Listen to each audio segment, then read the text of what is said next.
Elon Musk said in a tweet, 420 is better than 42. He's referring to the stock price of Tesla versus NIO. NIO stock is over $40. It's up over 950% year to date. Let's run NIO's financials through a discounted cash flow model to see whether the stock is a buy or a sell.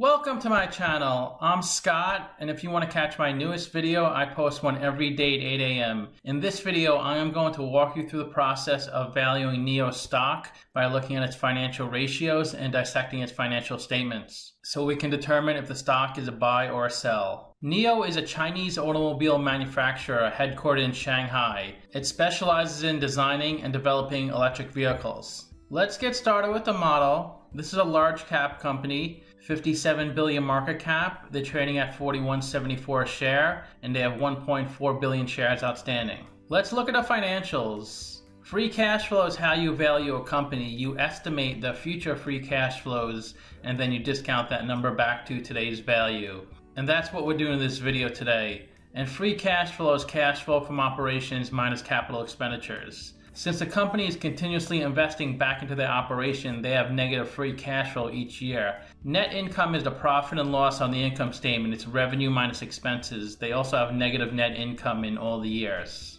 Revenue is a sales for the company. They had no revenue in 2016 and 2017. So the expenses in 2016 and 2017 were not only related to building cars. They also did a lot of marketing to grow the brand. In 2018 was the first time they started selling cars. They had $743 million in revenue. Then the next year was $1.2 billion. I converted all their financials from yuan to US dollars. This is the income statement, and all these numbers are in yuan.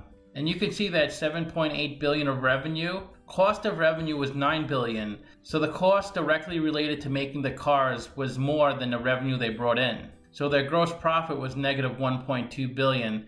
They still had a lot of operating expenses, almost 10 billion of operating expenses, so their operating income was negative 11 billion.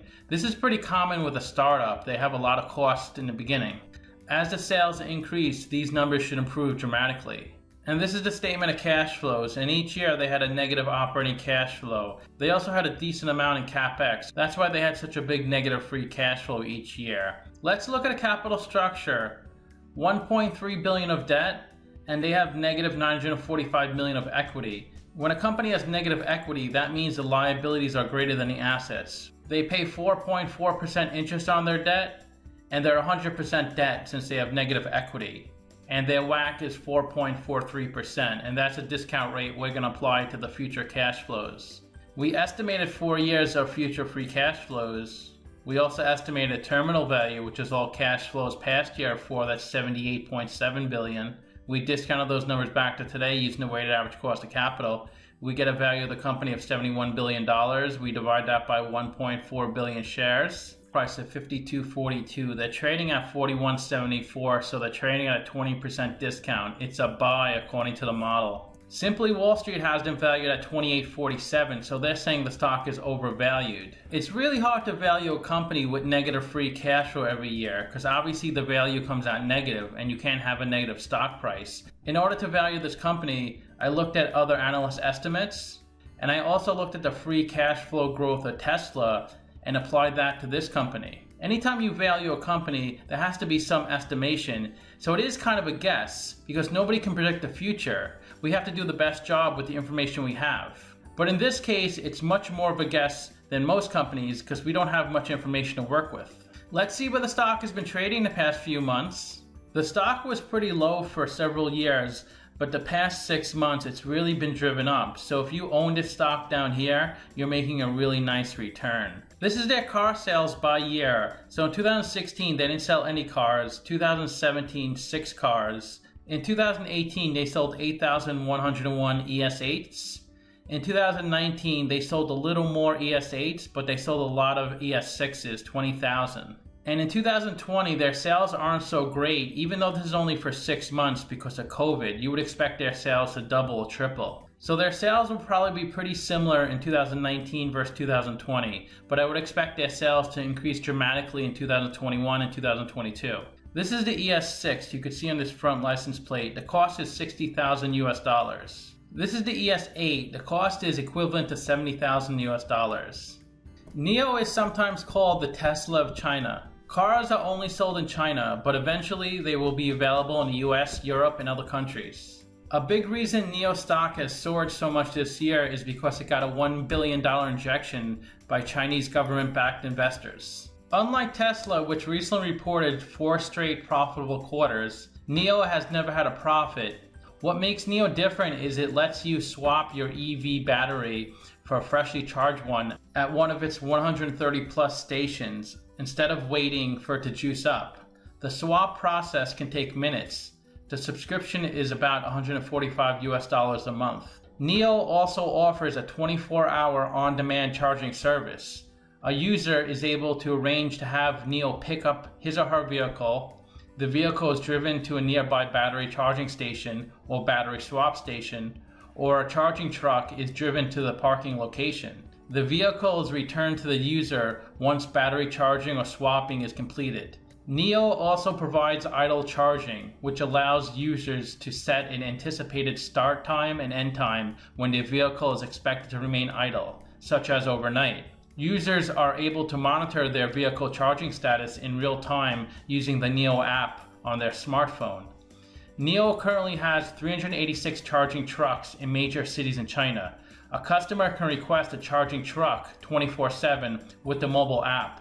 It has 1.2 million registered users on its mobile app. NIO partners with Baidu for online video streaming. It also partners with Tencent for its music and Keen Lab for the text-to-speech function. Let's look at their financial ratios. The average PE in the market is 16.8, the median is 15.2. PE is stock price over earnings per share. Since they have negative net income, they have negative PE, so we can't look at this ratio. The average price of sales is 4.7, the median is 2.0. Price of sales is stock price over sales per share. To calculate sales per share, that's revenue over shares outstanding. They're at 48.4, so they're much worse than the market. The average price to book is 4.7, the median is 2.3. Price to book is stock price over book value per share. To calculate book value per share, that's equity over shares outstanding. They have negative equity, so they have a negative price to book. Equity is total assets minus total liabilities on a balance sheet. The average interest coverage ratio is 12.6, the median is 3.9. Interest coverage ratio is EBIT over interest expense. They have a negative interest coverage ratio since they have negative EBIT. EBIT is operating income, earnings before interest and taxes. They have negative net income and negative equity, so we can't look at this ratio. Average current ratio is 1.8, the median is 1.3. Current ratio is current assets over current liabilities. They're at 0.5, so they cannot cover their current liabilities, so they probably need to take on more debt. Current assets are assets that can be liquidated into cash within 12 months. Examples are cash, accounts receivables, and inventory. Current liabilities are debts and payables due within 12 months. Examples are current debt and accounts payable. The best way to look at ratios is to compare them to similar companies. I've done videos on Ford and Tesla, both in the same industry as NIO. And if NIO has a number in red, they're worse than the average. If they have a number in green, they're better than the average. So they're worse in every ratio. They have a negative PE. They're much higher on price of sales, a negative price to book. They're doing worse in current ratio. They don't have an ROE. They're 100% debt. They're in the middle of market cap, and nobody pays a dividend in this industry. So to summarize, I do have them trading at a 20% discount because I think the stock price will go higher due to higher demand, but their ratios and financials look pretty bad. So let me know what you think. Give this video a like, subscribe, or comment below. Also, if you'd like to do a private Zoom session with me, receive a custom valuation, or just support the channel, you can become a member by clicking on the link in the description below. Thanks for watching.